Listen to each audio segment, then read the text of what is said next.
Welcome to the podcast for 1776 Forward. We're the grassroots movement that's crowdsourcing activism for the cause of philosophical liberalism. Stand up. Speak out.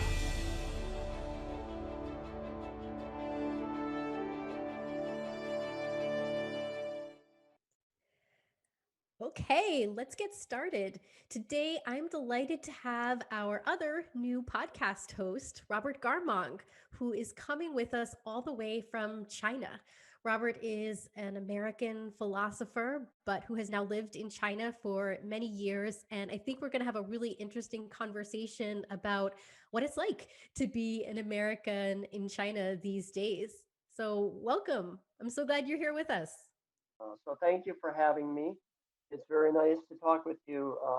Just so people know a little bit, I'm Robert Garmong. I have now been living in China for almost 12 years. Amazing though that sounds.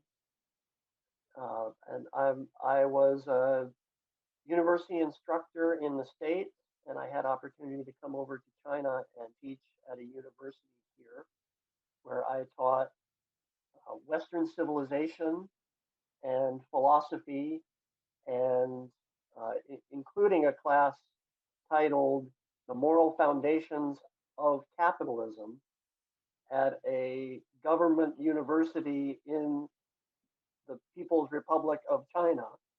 So that was quite an experience. I don't think I would be able to teach that now. They've clamped down quite a bit, but I taught Ayn Rand's Anthem to my Chinese students, and got quite an interesting and mixed but interested reaction from that. Had quite an exciting experience. I really enjoyed that time. I wouldn't want to go back to university teaching now, but once my son was born, I moved on to somewhat more lucrative jobs, and I'm now a teaching manager at a Montessori school here in Dalian, China. So thank you for having me. It's great meeting you, great talking with you. I'm not meeting you, but meeting your audience.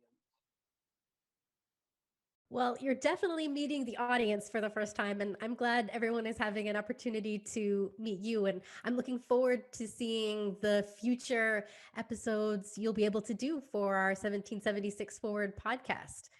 So, why don't we get started and tell us a little bit about what it's like in China nowadays? I think in the US, we don't really have a clear grasp of what it's actually like to be experiencing this pandemic and this global political situation from the inside of China. Yeah, I'm somewhat surprised at like the two different worlds, especially with the pandemic. And as we speak, uh, my city is in its now third lockdown. We had last year at this time, which was the Chinese New Year, so we were on holiday anyway. We were supposed to start back on the 2nd of February, but our two week holiday turned into about a 5 or 6 month holiday. So we started back up again in June. And then my particular city had another outbreak in late July. And so we were shut down again for the entire month of August. And then we started back up again. And then just at the beginning of January, we had another outbreak in town. And we've now been shut down for almost a month. And it's likely it will go another month. So, and now to give you an idea of what causes this type of shutdown, in my city last year, we had a total of, in the first outbreak last February, we had a total of about 30 cases. And that's in a city of 3.5 million, which by Chinese standards is a mid-sized city. It's not the same size as Chicago, but here it's like third tier city. So out of 3.5 million people roughly, we had, I don't know, 20 some cases total. and they shut the entire city down for several months. And the schools in particular were shut down for, as I say, about 5 or 6 months. Now, the current outbreak had a total of 20 some cases. Maybe it was up to 40, most of them asymptomatic, no deaths. And I think the symptomatic cases were about a dozen. So again, for that, they shut down. This time they didn't shut down the whole city, but all the schools were shut down. So they've been extremely aggressive in shutting things down. And unfortunately, those draconian shutdowns, I think, are a gross overreaction, but they work. You know, if you have a virus, it needs hosts, and if you don't let the hosts interact with each other, they don't transmit it. So at least we're not suffering from the constant infections and deaths that I guess are going on in the States. And when we were not on lockdown, it was essentially completely free. So I went to a huge Chinese wedding with 300 people in attendance and no one wearing masks. We all had to wear masks on the train and bus and whatever to get there. But once you're there, it's as though there had never been a virus. So um, there have been some places that have dealt with it, I think, in more reasonable ways, like Taiwan and South Korea and Singapore, that had similar success rates without the draconian shutdowns. But it is what it is. And so when I hear my friends say they can't go out anywhere, or I was in the Apple store a while back, and a friend from the States said, Apple store? We can't go near an Apple store. You know, when we were not shut, and even now with that schools are shut down, the shopping malls are still open. You have to swipe an app to go in. They take the temperature with the little infrared guns, but life is going on pretty much as normal. If you don't work for a school, you're pretty much okay. So it's quite different as far as the pandemic reaction. And I wish they weren't doing the draconian shutdowns that they have. I wish they'd adopted more the Taiwanese model. But um, at least I can knock wood, not worry too much about getting sick and dying. So tell us a little bit more about your perspective being in China, an American in China, and looking at America from the outside. Because my sense is that through all the craziness we've been experiencing, my own experience as an American living in the midst of the States is that we're so wrapped up in the day to day right now of what we're experiencing. It's hard to see what it might look like from the outside. So I'm curious your perspective of being that American in China on the outside looking in. Yeah, it's quite different, and the pandemic in particular has the Chinese people scratching their heads. Um, they think Americans are crazy. They look at, for example, the mask wars and the fact that people resist wearing a face mask when in China it's quite normal under normal circumstances. If you feel a scratch in your throat, throw on a face mask before you go out, and nobody thinks anything of it. It doesn't, you don't get a sideways glance for wearing a mask, and certainly no one accusing you of being a snowflake or whatever. And the idea that Chinese people are funny in their attitude towards authority, because uh, if you've ever watched them drive the wrong way down a one-way street to avoid having to go up and do a U-E, you would think they're completely lawless. And yet there's also this sort of uh, kind of, when they assess that it's well founded, there's also respect for legitimate authority. So, for example, a Chinese equivalent of a Dr. Fauci would not be the political lightning rod that he's been in the States. And if a doctor says, based on their experience and their expertise, that wearing masks is in fact efficacious, they're not going to march in the streets to say, I don't want to wear a mask. They'll accept that, you know, and right and wrong, there's a tendency to accept authority when I, as an American, would never do it. But it also means that when the driver on the bus says, put your mask on, for the most part, people put their masks on. Now, I did watch early in the shutdown, I watched an old man, and I have no problem wearing the mask, especially in crowded public areas. If I'm walking down the street, then I don't. But when I go into the supermarket or when I get on a bus or a subway, I put the mask on. And to me, it's just common sense. But I also took a great deal of pleasure. I watched an old man get on a bus. This was probably it must have been April. So in the main throes of the lockdown, maybe it gotten a little old by that time.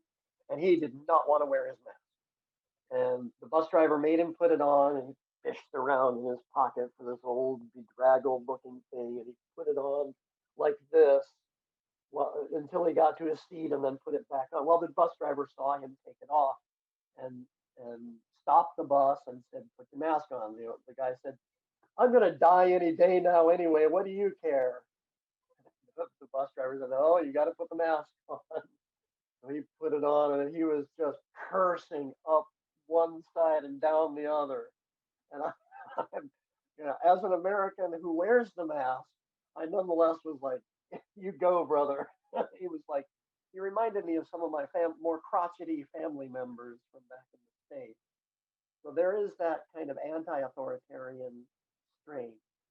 But in general, when the experts say that you should wear a mask, the Chinese mostly, and that's the only such incident I've observed in a year of the pandemic. So when the Chinese, I went off on a big long tangent there, but you asked, how do the Chinese view things in the States? The notion that there are hundreds of thousands of people dying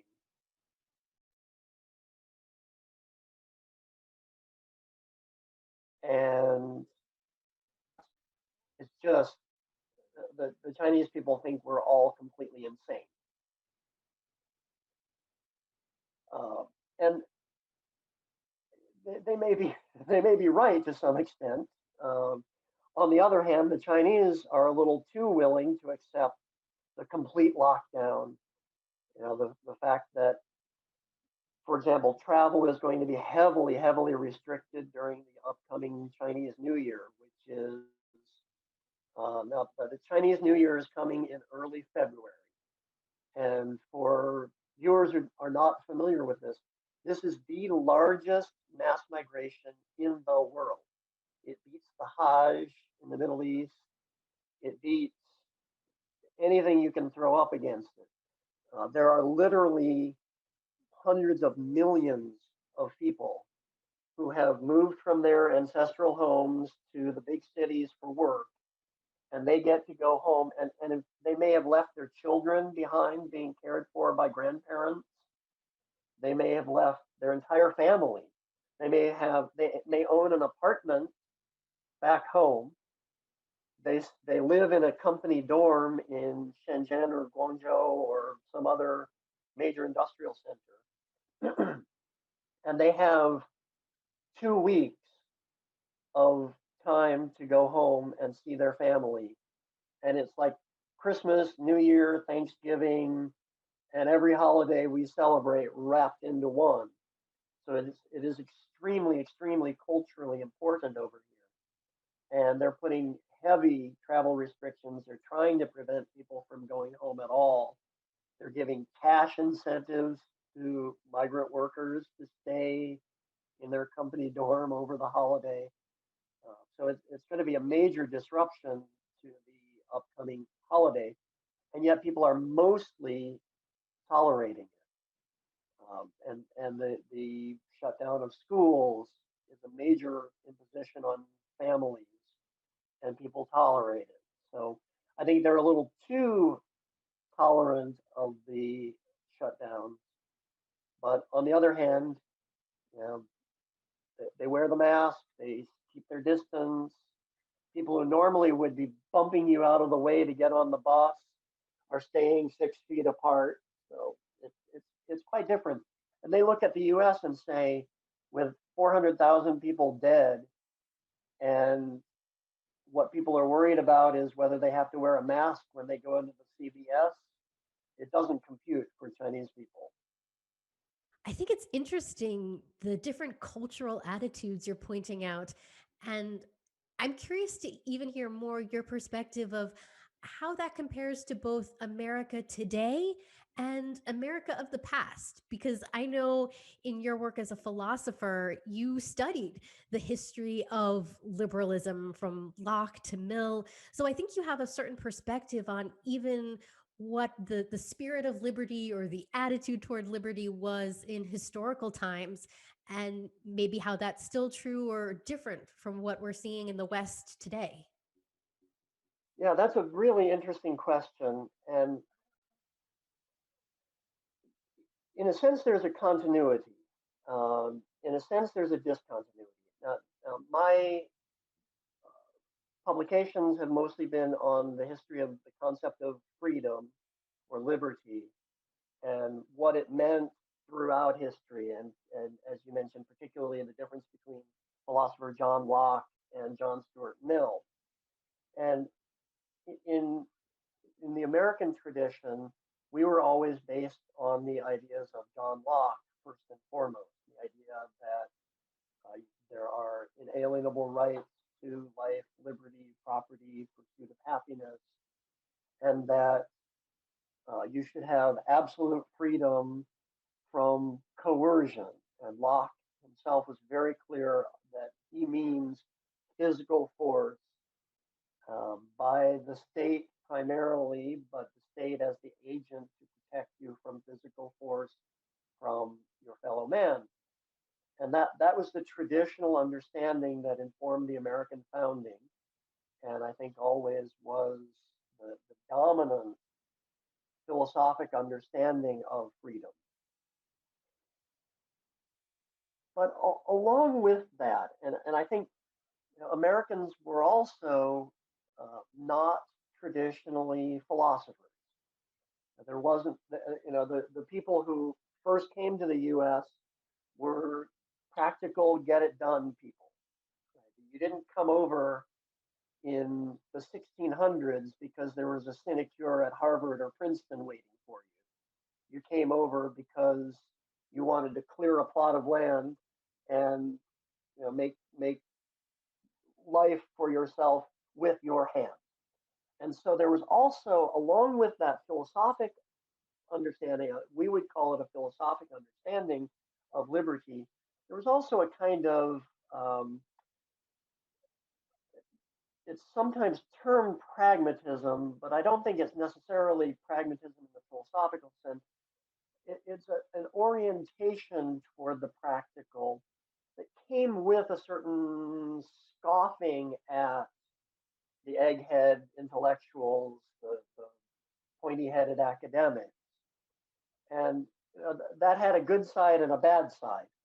And the bad side, I think, is unfortunately coming out a lot more today.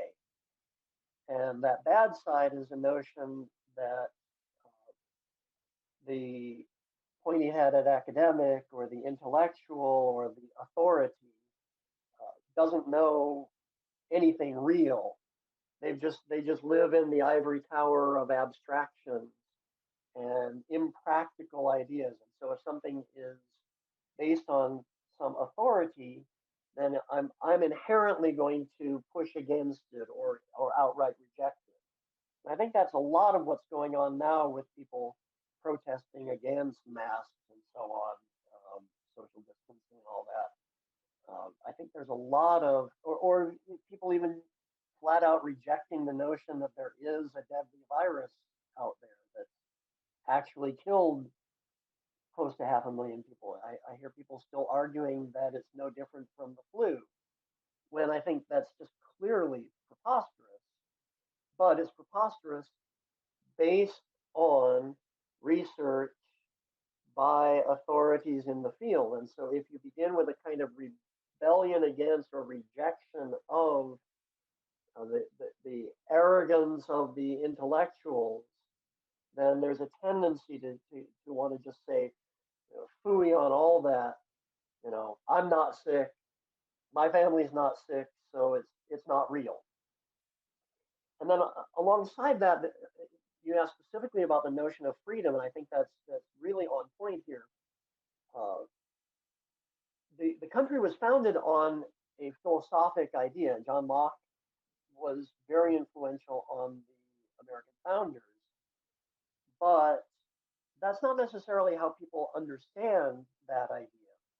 And in history, people have not necessarily done any serious thinking about what they mean by freedom. And I think more and more nowadays, it's come to just mean you can't tell me what to do. And so if I go into Walmart and Walmart has a policy that says you must wear a face mask, they're violating my liberty. Or Josh Hawley has his book yanked by his publisher, and he then says that they've violated his First Amendment freedom of speech. No, they haven't. First Amendment protects you from government censorship. It doesn't say that Simon and Schuster must publish your book, but there's that sort of visceral feeling that if anybody doesn't accept what you want, then they're violating your freedom. And that's where I think that again, and a tendency toward anti-intellectualism in the U.S. has really come to do a lot of damage to our ability to deal rationally with the current situation. That's fascinating. Do you want to say more about what you think is the appropriate approach to liberty? How do you wish people were acting in the US that would keep them perhaps in line with the vision that John Locke originally had and the founders? 1776 is in the title of this podcast, and I think that's for good reason. And that's kind of the guidepost that I go back to. The notion of freedom as freedom from coercion. Now, that doesn't mean freedom in the sense of whim worship or emotionalism or disregard for facts of reality. So for example, there's the line that from Dostoevsky that, and I'm going to butcher the quote, but it's not freedom if 2 + 2 must equal 4. Well, that's a misunderstanding of freedom. Freedom doesn't mean my asserting of untruth or my irrational assertion. Freedom means freedom from coercion. So I think in the current situation, looking at just from the angle of the pandemic, to me, I don't like the Chinese government approach, which is to just come in with government decree that says lock everything down. On the other hand, I personally don't have a problem with the CDC existing and issuing guidance that say, here's how you should stay safe in a pandemic. I also don't have a problem with government doing contact tracing and government being responsible for testing, because I think that is a case of government action where it's protecting your freedom, maybe not from physical force in the sense of a punch, but if I'm walking around spreading viruses, then it's as if I were polluting your air or otherwise harming your ability to live your life. So there is a role for government in managing pandemic, not in shutting down the entire economy. Now, what exactly the government can and should do in this kind of situation, I would leave it for a philosopher of law and probably in consultation with an epidemiologist to draw the boundaries. But we can look at models such as Taiwan, where, for example, from the very start of the pandemic, they were very aggressive about testing. They had a very rigorous testing regimen for anyone who came in from mainland China in particular, but from the whole rest of the world eventually. And they had quarantining. If you had symptoms of any kind, if you had a temperature from the get-go, you were immediately quarantined. And I'm not sure about the current status there, but I think they've had a little bit more of a recurrence. But for most of this pandemic, they've done quite well with that. So they had a very aggressive policy on anyone coming into the country. They had aggressive testing, and they had contact tracing, so that if you were found to have the disease, then everybody you'd come in contact with got tested and quarantined and so on. That's the sort of thing that I would see as the role of government. Now, more importantly for the individual, I think the government should be the least important factor in pandemic response. For the individual, it's to be rational. It's to recognize that this is real and it's not as bad as it could be. It's not the zombie apocalypse. It's not the Walking Dead. But it is a serious issue and it should be taken seriously. And reason says that in that kind of situation, if I'm in a public place, and particularly given that this is something where there is asymptomatic transmission that represents, depending on the study, a majority of the spread of the virus, it's only rational to say, I'm not 100% certain that I don't have it. I'm not 100% certain that the person sitting next to me doesn't have it. So I better put the mask on. And it's a relatively minor imposition that doesn't cause you to go too far out of your way. It's only reasonable. And if you take that as somebody says at the Walmart, I must wear my mask, therefore I'm going to cause a YouTube fuss, then I think you're not understanding what freedom means, and you're not understanding what reason means. Thank you for that clarification.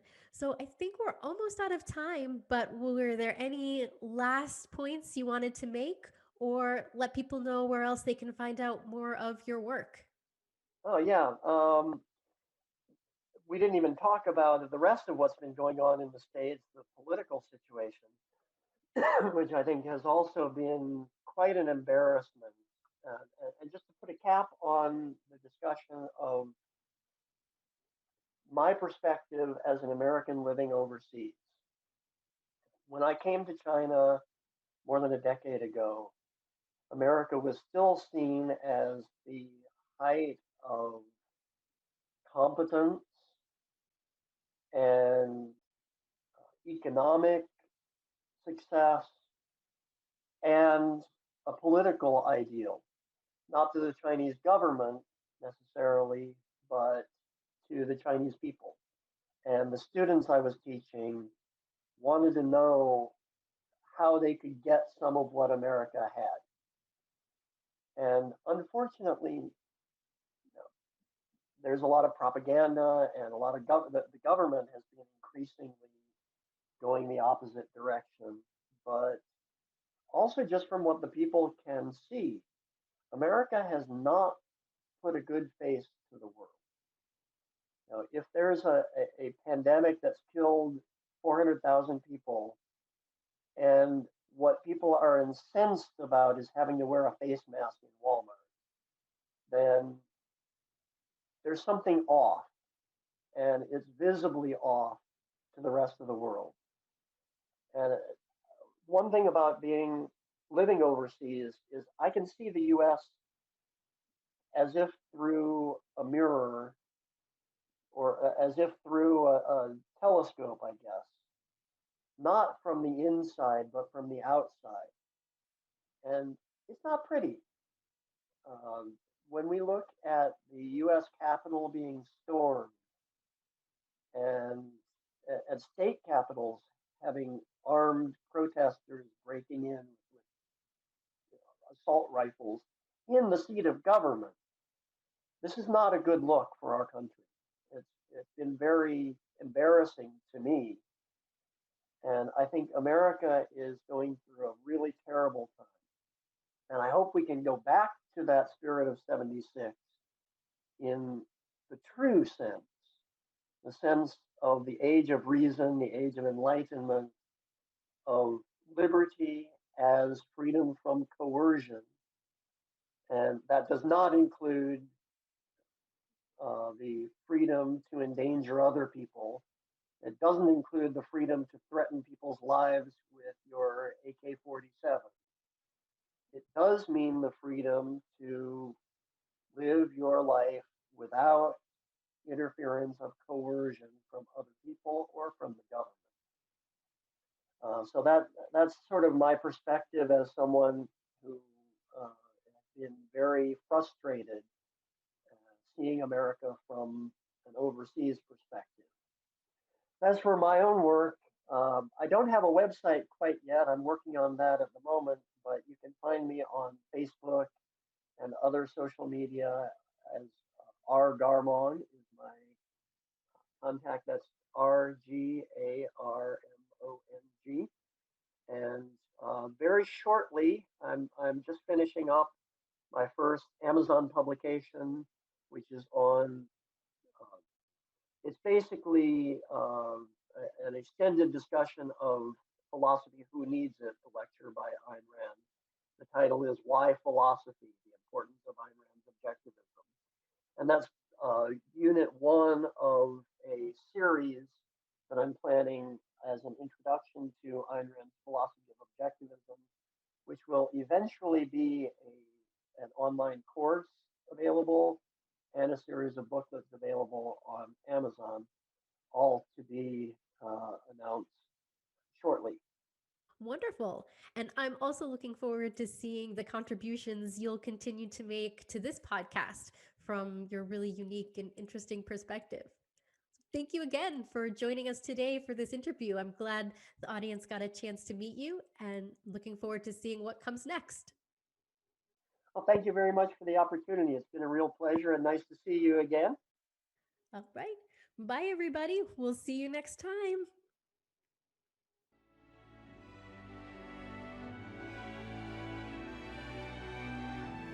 Thanks for tuning in. If you'd like to join in the conversation, you can become a member for free and join our 1776 Forward community on locals.com. See you there.